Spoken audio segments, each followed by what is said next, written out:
Hello my dear student, आज हम लोग 10th क्लास के इकोनॉमिक्स को देखेंगे और जहाँ से कंप्लीट हो चुका है, जहाँ से उसके आगे अपने लोग देखते हैं।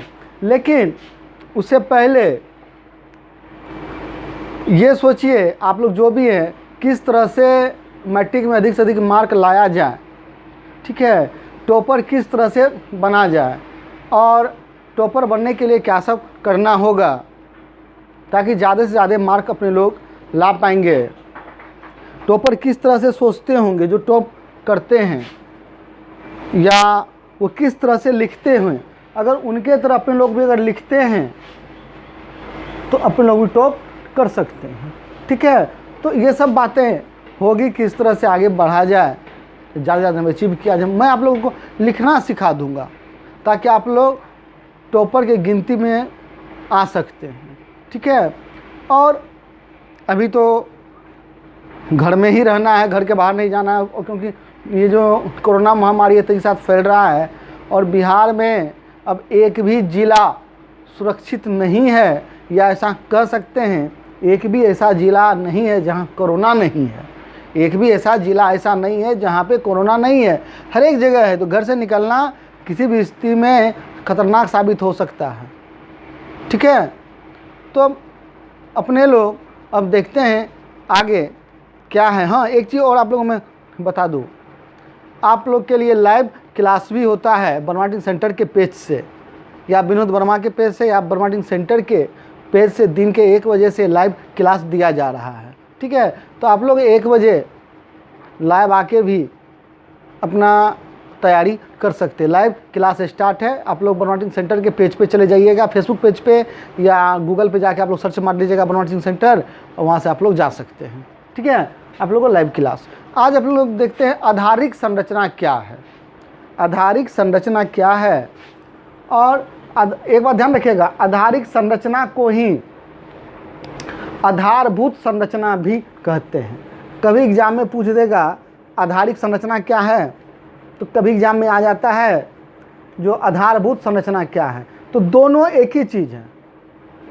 आधारभूत संरचना और आधारिक संरचना दोनों एक ही चीज़ है, दोनों अलग अलग नहीं है। कौन कौन? आधारिक संरचना जो हमने यहाँ पे लिखा है, आधारिक संरचना, इसे क्या बोला जाता है, और आधारभूत संरचना भी बोला जाता है, ठीक है। इसको देखते हैं क्या है आधारिक संरचना। तो इसका अपने लोग परिभाषा देखते हैं। आधारिक संरचना का तात्पर्य उन सभी सुविधाओं या साधनों से लगाया जाता है जो देश के विकास में सहायक होते हैं, जैसे परिवहन, ठीक है, बैंकिंग, शिक्षा, हॉस्पिटल इत्यादि, स्कूल, कॉलेजेस। ये सभी देश के आर्थिक विकास में सहायक होते हैं। देश के आर्थिक विकास में क्या होते हैं? सहायक होते हैं। इसलिए इसे आर्थिक ये आधारिक संरचना बोला जाता है। क्या बोलता है? आधारिक संरचना बोला जाता है, ठीक है। देखिए हमने इसका परिभाषा आप लोग के सामने में लिख दिया है। आधारिक संरचना, आधारिक संरचना का मतलब उन सुविधाओं से है जो देश के आर्थिक विकास में सहायक होते हैं। तो देश के आर्थिक विकास में सहायक होते हैं जैसे बिजली, परिवहन, संचार, बैंकिंग, स्कूल, कॉलेज इत्यादि। ये सभी क्या है? देश के आर्थिक सहायक है आर्थिक विकास में, ठीक है। इसको हम आधारभूत संरचना भी बोलते हैं। क्यों? आर्थिक, देखिएगा, आधारिक संरचना को आधारिक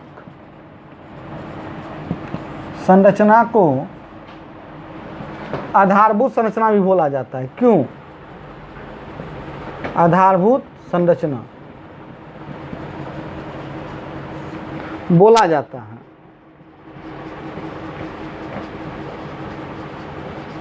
क्यों बोला जाता है? क्योंकि ये सभी जो है, जैसे बिजली, परिवहन, संचार, बैंकिंग, स्कूल, कॉलेज, हॉस्पिटल इत्यादि, ये सभी आधार हैं क्या चीज़ के? आर्थिक विकास के, देश के आर्थिक विकास के। अगर ये सब नहीं रहेगा तो देश का आर्थिक विकास नहीं होगा। ये सब आधार है, इसलिए इसे आधारभूत संरचना भी कहा जाता है, क्योंकि पूरा देश का आर्थिक विकास इसी पे निर्भर करता है, ठीक है। तो हमें लगता है अपने लोग इस चीज़ को अच्छे ढंग से आधारिक संरचना क्या है या आधारभूत संरचना क्या है, क्वेश्चन आपको ये भी आ सकता है, मैट्रिक में आ सकता नहीं, आता है। आधारिक संरचना क्या है, या आपको ये भी पूछ सकता है आधारभूत संरचना क्या है। तो मेरे हिसाब से आप लोग इसको अच्छे ढंग से समझ गए होंगे। और आप लोग जब समझ जाते हैं बाबू, तो फिर आप लोग कमेंट कीजिए ना, सर समझ गए हैं। और अगर आप लोग को प्रॉब्लम होता है, कुछ समझ में नहीं आता है, तब भी आप लोग बता सकते हैं, हाँ सर नहीं समझे फिर से बता दीजिए।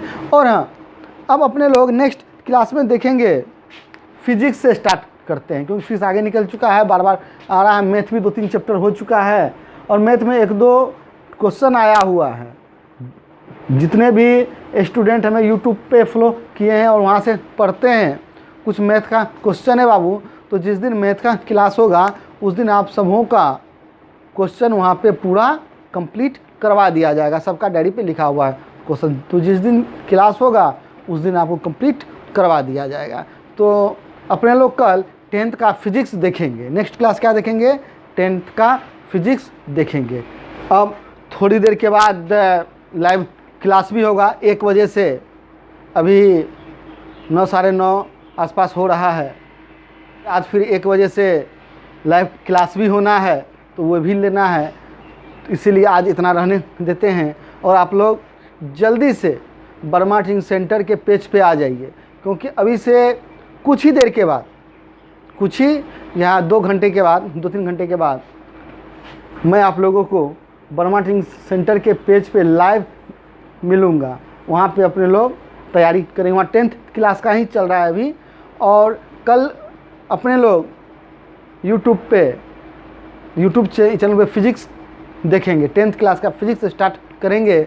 और लाइव आज इकोनॉमिक्स 10th का होगा, जहाँ पे कल समाप्त हुआ है आज का। ठीक है, तो आप लोग वर्मा टीचिंग सेंटर के पेज पे खाना पीना खा के विनोद देख लीजिए। आपको 2-3 चैनल पे ये मिल जाएगा। वर्मा टीचिंग सेंटर पे लाइव चलता है, विनोद वर्मा के नाम से लाइव चलता है पेज पे। ठीक है, और Bihar board, Patna health is other के पेज पे लाइव चलता है। 3-3 पेज पे लाइव चलता है।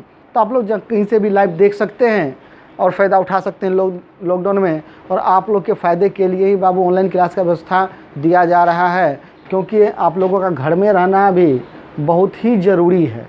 और क्योंकि स्वास्थ्य है तब ठीक है, सब कुछ आप हैं, सुरक्षित रहिएगा तब आगे पढ़िएगा। तो जान है तो जहान है, तो सुरक्षित रहिए, घर में रहिए। हम लोग आपके बारे में सोच रहे हैं किस तरह से आप लोग का तैयारी करवाया जाए। ठीक है, तो कल मिलते हैं यूट्यूब चैनल पे। ठीक है, और आज मिलते हैं ऑनलाइन क्लास में, लाइव क्लास में। कुछ देर बाद आप लोग को हम वर्मा टीचिंग सेंटर के पेज पे मिलते हैं, ठीक 1 बजे से। तो तैयार हो जाइए और 1 बजे से लाइव क्लास में आ जाइए। ओके।